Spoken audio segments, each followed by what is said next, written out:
evening, and thanks very much for having us all here. It's an exciting sort of opportunity to talk at the Academy.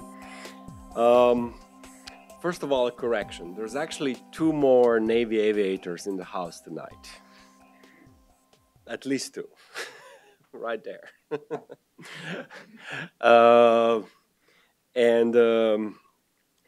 So I will try to. Missy, of course, is a very difficult act to follow in some ways. But my approach tonight is going to be a little bit of history and also a lot of current stuff, let's say. And some of the things that we already sort of talked about, you will hear them again from me. A drone, this is a drone. Of course, the word is somehow, it looks like it's here to stay, like Kleenex. A paper towel became Kleenex. The drone this is actually the drone, and this is the sort of apis mellifera structure, and the drone is part of it. This is a target drone. That's where the word comes from. So this is a Northrop. It was not merged with Grumman yet. BQM-74C, the master of many disguises. This is a target drone, and these are still properly called drones. This is how a drone sees. Missy mentioned Israeli drones. This is actually an image from an Elbit drone flying over Abkhazia, and you will see what will happen pretty soon.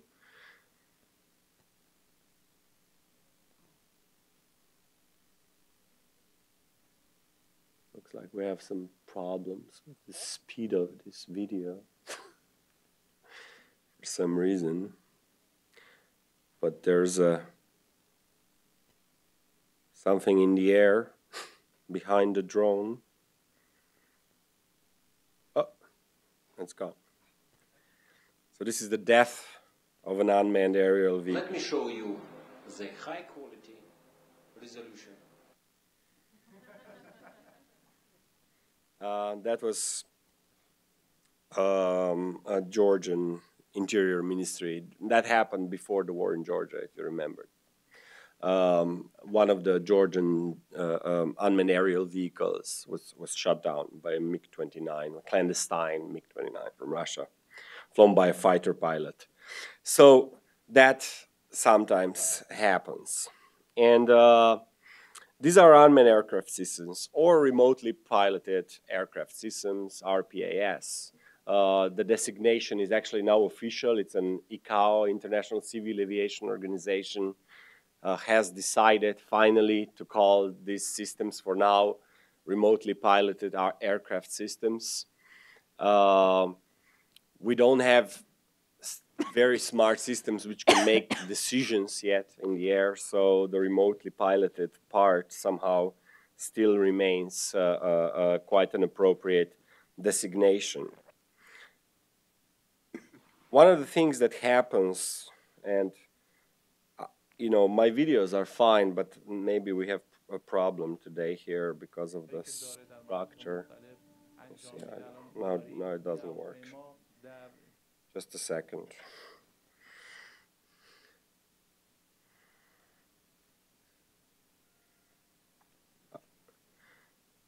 We cannot, you know, we fly unmanned aircraft systems, we build them, we fly them, but video in a PowerPoint presentation 20 years after Windows came out, it's still a big technical problem. So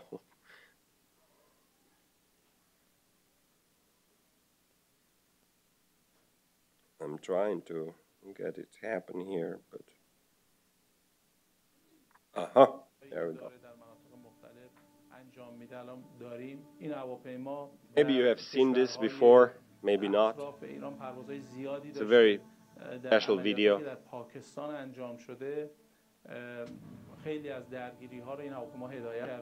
Any Persian speakers in the house? هواپیما میاد در پایگاه قندهار می‌نشینه و تاکسی میکنه، میاد در مقابل این آشیانه پارک میکنه. What you're looking at is imagery that was taken off the super secret RQ-170 unmanned aircraft systems when it was captured in Iran 2 years ago. This was probably one of the more difficult technological breaches that happened, and a lot of very high-end knowledge and technology came into sort of the hands on the other side, and they were able to decode. We don't know if this video was already sort of just recorded on board or if it was encrypted or not. This is unclear, of course. The people who showed this footage say it was encrypted and so on, and the U.S. is, as it has to be, silent about it. So we don't know the details of what happened, what exactly happened there. But these systems have a very, very long history. One of the first known occasions, at least in the patent history, is the invention of Nikola Tesla. One of, the man who gave us electricity as we know it today, not the one discovered by Edison. And it's a patent on teleautomation. 1893, wireless control of an electric model boat. Tesla was known for his almost artistic performances when he tried to sort of show an invention. And he was sometimes as clumsy as only us artists can be in that. And he didn't know really how to monetize his inventions. And in the beginning of the 20th century, 1900, Tesla actually files a patent for an unmanned airship. Automated, completely autonomous flying machine. Was an airship, but it was autonomous. And very soon later, an underwater automated submarine system. So this is one of the patents. Method of an apparatus for controlling mechanism of moving vessels or vehicles. So a very early cybernetic system upon which a lot of the current knowledge sort of these systems came about. As we heard today, wars are the times where technology development really sort of picks up. This is nothing new. It's been it's the predicament of humanity, I would say, from time immemorial. Unfortunately, the technology and warfare somehow have a very, very close and intimate relationship. And First World War was no exception. And it gave us all of the ballistics engineers that later became rocketry people in the 20s. So, but not only that, it gave us, and it's going to be 100 years exactly next year, and this is here in the United States, the Hewitt-Sperry automatic airplane. 1914 was the start of the development, and 1917 was the first flight, so towards the end of the First War. And it was basically the idea was that it's, a long distance delivery of ordnance, nothing fancier than that. Sort of an early missile when missiles did not exist. First controlled flight, first flight was 1917. First controlled flight when it didn't just crash and go sort of haywire was 1918. And was capable of hitting a target 150 kilometers away with an accuracy of 3 miles. Now, yes, today we are laughing at this kind of accuracy, but 100 years ago, that was a completely different story. I myself come from Nova Gorica, is a small town on the border between Slovenia and Italy. It's where the Isonza front was. Those of you who have learned a little bit about the history of the First World War. And people were shooting at each other from mountain to mountain for 5 years. And they were not very accurate at all when they were doing that. And they destroyed a lot of the things around that. So 150 kilometers, 3 miles accuracy, not so bad for that time. And this is the actual machine. This is how it looked like. Then there was another one. I love the names. The Kettering Bug Drone, bug, you see? Dayton, Wright, Liberty, Eagle. This one has everything. Dayton, Wright, Liberty, and Eagle in its name, right? 120 kilometer range, 180 pounds of explosives. 49 were produced and none used. It was not a very successful machine, but again, for the time, it even had a launcher on rails, you can see. That's an issue even today, how to launch unmanned aerial vehicles.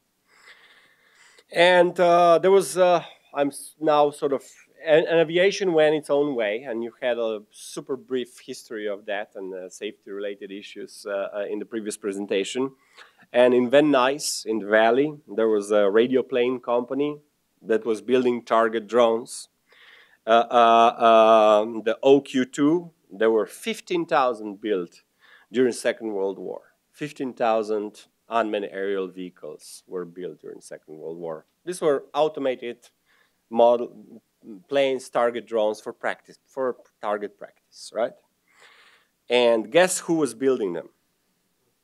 Do you know this lady? She's definitely part of American culture and heritage. Norma Jane, Marilyn Monroe. She was actually discovered in the drone factory. This is the photo. She was a worker in Van Nuys. The picture was taken of her while she was building the airplanes, and then her life changed.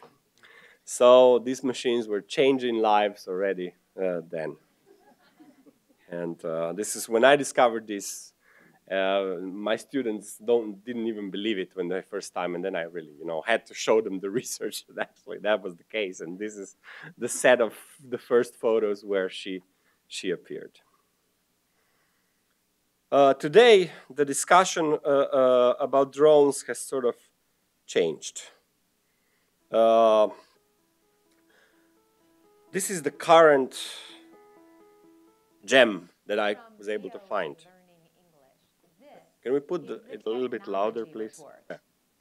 People are finding new ways to use aerial vehicles, commonly called drones. An organization of course, it's an English called lesson. DIY Drones says it has more than 40,000 members who build and fly such aircraft. Rescue teams, police, and others are developing new uses and technology for drones. But what seems like a good activity for one group may seem like a threat to another. Recently, the group People for the Ethical Treatment of Animals, or PETA, made an announcement. The group said that it was negotiating with a drone manufacturer. PETA. We don't have so much time to watch the whole thing, but I can give you the link. It's amazing. The discussion about these systems has, of course, completely picked up in the last few years. One reason being the very pervasive use of them in Afghanistan and mostly in Pakistan and Yemen, and what they are doing there, and what, how that warfare really looks like, also on the ground, not only from the command centers. So history is full of these automated airships, planes, you name it. One of the more curious examples that I could find historically, and also one that is really bizarre and biopolitically maybe one of the most interesting ones, is a Finnish. The Finns had a very, very particular position between the wars. They were squeezed between the Soviet Union and, of course, whatever was happening in Europe at the time. And technologically, they had to sort of rely on their own resources, small nation of 5 million people. And they had some very, very good and educated engineers and mathematicians and cyberneticists. That aside, you know, and today we're not talking about NSA and so on, the Finns were the ones who decrypted almost every communication in Europe during the Second World War and shared it left and right. They had a special unit, and in the history of cryptography, this is quite a known fact of cryptanalysis, actually. So Finland was a very, very specific place in that time. And so there was a group of people who developed a flying bomb, which was basically what would be considered, you know, an unmanned aerial vehicle during the Second World War, actually before, because Soviet Union invaded Finland, as you know. And they invaded Finland, and the Finns destroyed 3 of their warships with pigeons, with pigeon-guided flying bombs. They used pigeons. One professor actually was doing all this. They trained pigeons to home on a target. It was sort of a Pavlovian exercise, you know. And the pigeons were trained to recognize a ship. They had a nice cockpit, and on their last flight of the life, this is what they saw just before, you know, they died. Actually, this was after. This is the actual Russian destroyer that was sunk by a pigeon missile. So the brains are very, very important in this history, as you can see. And even sometimes, this is a beautiful artwork devoted to the professor. And what I'm really interested in, and how I came to even be here today talking about this, is the idea of conversion. Niels actually mentioned this a little bit, and Missy too, is that, of course, there is this whole prehistory of unmanned systems being used and developed in warfare context. Tomahawk missile was mentioned today. This is its European sort of brother slash sister. It's called Storm Shadow, or the French, you know, in Europe we have an issue. The British call it one thing, the French another, except for the Concorde, which they could sort of find one name for one thing and agree on it, because it was in both languages, it made sense. The French call it Scalp.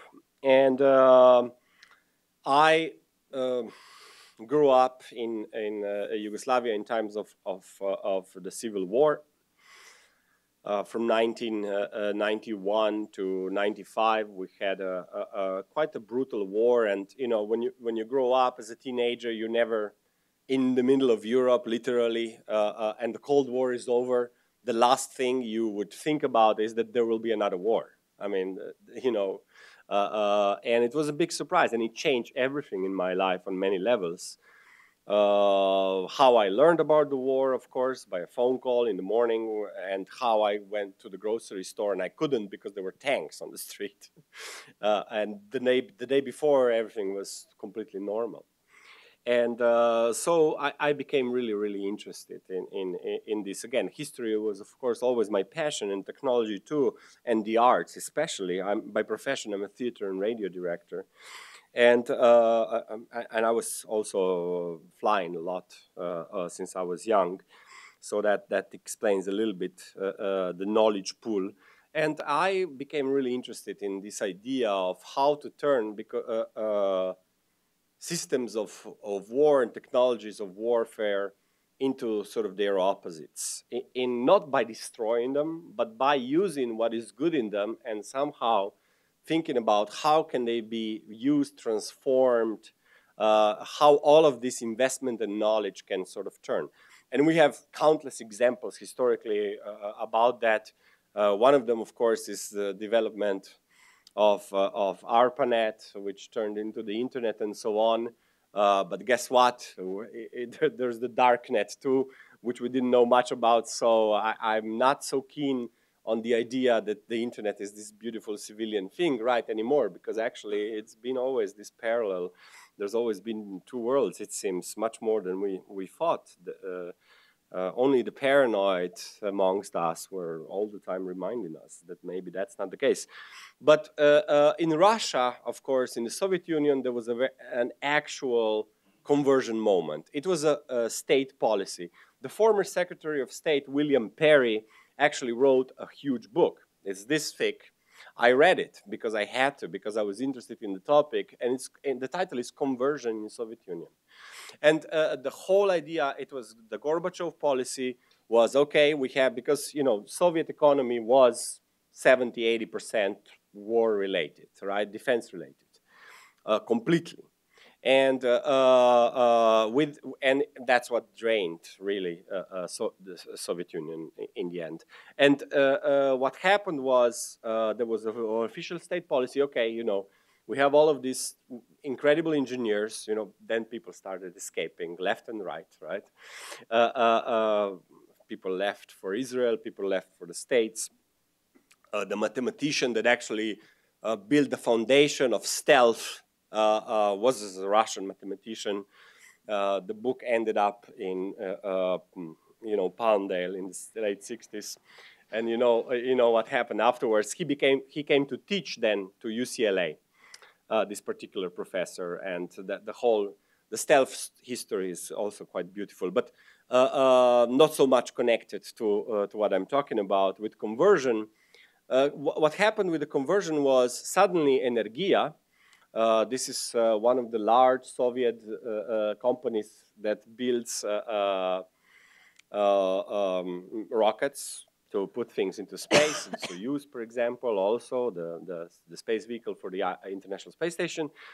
Suddenly, there was a decree, okay, Energia, you have the knowledge and so on, we have to diversify, you will build vacuum cleaners. And not only, but also. And still today, you can buy an Energia vacuum cleaner with the same logo as it's on a space ship. So, and that's what happened all over the industry. And I got really fascinated by this, both personally and as an artist, and started really researching what this conversion meant. And in 2004, we did a project in Austria called S77 CCR, System 77 Civil Counter-Reconnaissance. And the idea was to show the potential use of unmanned aircraft systems for civilian purposes in a sort of a civil strife situation, right? We all know that systems of power, they like to abuse it. You know, power corrupts is an old, and absolute power corrupts, absolutely.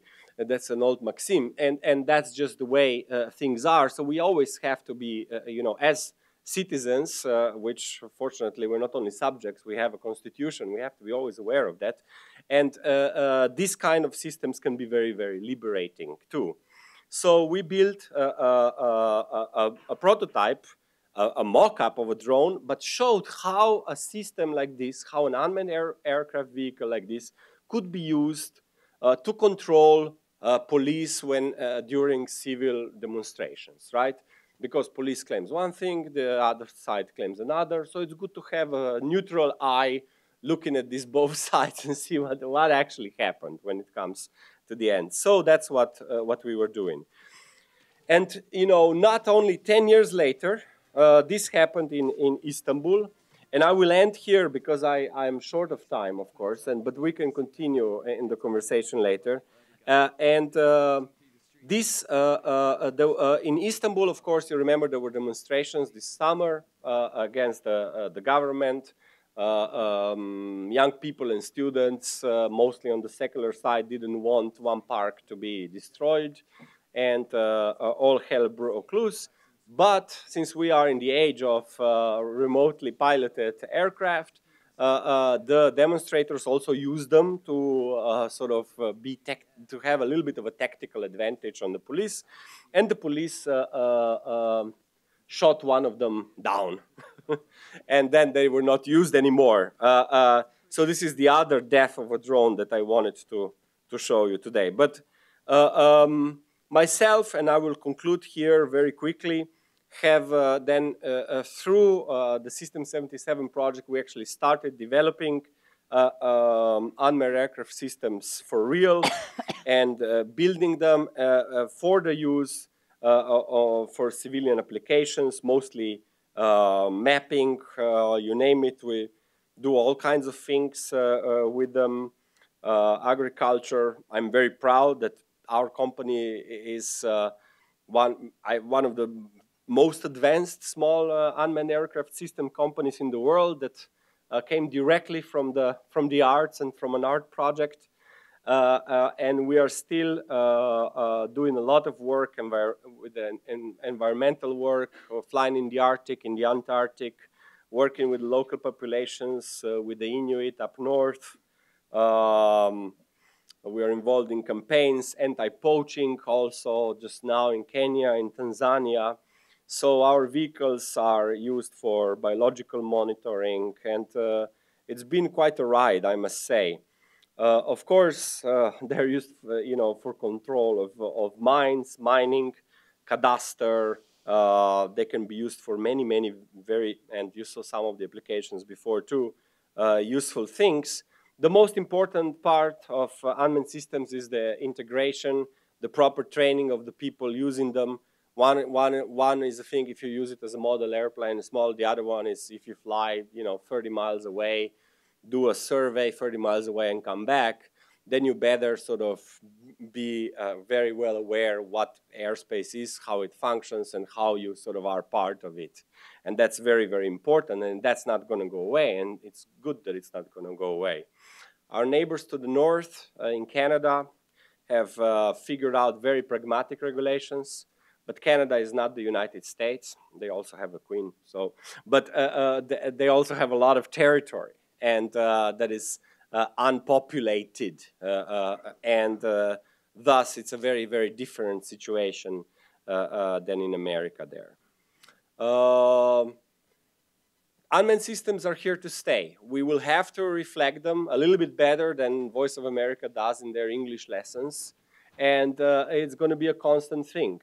There are also tools of war, and we'll talk for sure about that later, which are not so precise as we are led to believe they are precise, and they can have extremely detrimental effect on those on the ground that are not legitimate targets. So all of these things, like any machine of war really, but of course this distance makes it even more problematic and in need of much deeper sort of engagement, also philosophically, socially, and everything. Otherwise, we will lose the potentiality of these tools, and then they will just be only on the dark side, and nobody wants that, right? Thank you.